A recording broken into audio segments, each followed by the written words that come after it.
সম্মানিত দর্শক, আসসালামু আলাইকুম।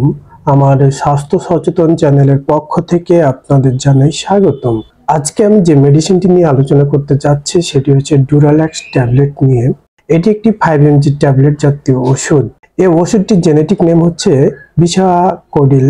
এই ওষুধটি উৎপন্ন করেছেন স্বনামধন্য ওষুধ প্রস্তুতকারী কোম্পানি অপশন ফার্মাসিউটিক্যাল লিমিটেড।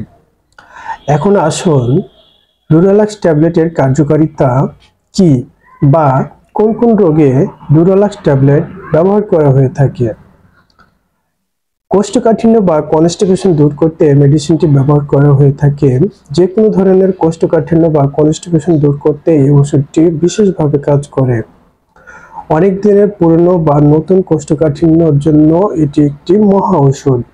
এবার আসুন এই ওষুধটির সেবনবিধি কি বা ওষুধটি কিভাবে আমরা খেতে পারি সে বিষয়ে আলোচনা করি। বিশেষ করে যারা প্রাপ্তবয়স্ক তাদের ক্ষেত্রে 2 থেকে 3টি করে ট্যাবলেট কুসুম গরম পানির সাথে সেবন করতে হবে। তবে এর মাত্রা সর্বোচ্চ 4টি খাওয়া যেতে পারে। 2 থেকে 3টি ট্যাবলেট খাওয়ার পরে যদি কোনো ফল না পাওয়া যায় তাহলে 4টি ট্যাবলেট একসাথে খাওয়া যেতে পারে। সম্মানিত দর্শক, এটি হচ্ছে ওষুধটি খাওয়ার সেবনবিধি। এবার আসুন ডুরালাক্স ট্যাবলেট খাইতে গেলে কোনো পার্শ্ব প্রতিক্রিয়া আছে কিনা সে বিষয় নিয়ে আলোচনা করি।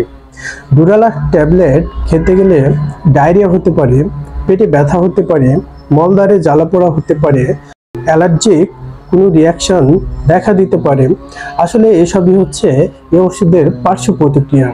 যাদের এই ওষুধের পার্শ্ব প্রতিক্রিয়া বা এই ওষুধ খাওয়ার পরে সংবেদনশীল রয়েছে তারা কিন্তু এই ওষুধটি খেতে পারবেন না। এই ওষুধটি লং টাইম খাওয়া যাবে না।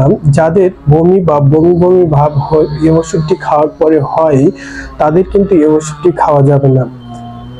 এখন আসেন গর্ভাবস্থায় বা স্তন্যদানকালে এই ওষুধটি খাওয়া যাবে কিনা।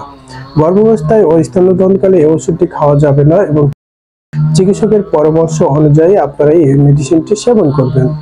ডুরালাক্স ট্যাবলেটটি বাংলাদেশের যে কোনো ওষুধের দোকানে পেয়ে যাবেন। এই ওষুধের দামের কথা বলতে গেলে এক পিস ওষুধের দাম মাত্র 71 পয়সা। ভিউয়ার্স, আপনাদের যে কোনো কোষ্ঠকাঠিন্য দূর করতে কার্যকারী একটি ওষুধ। তো ভিউয়ার্স, পরবর্তীতে আপনারা কোন বিষয়ের উপর কোন মেডিসিনটি আপনারা রিভিউ চান পরবর্তীতে আপনারা জানিয়ে দিবেন। ওকে, আল্লাহ হাফেজ।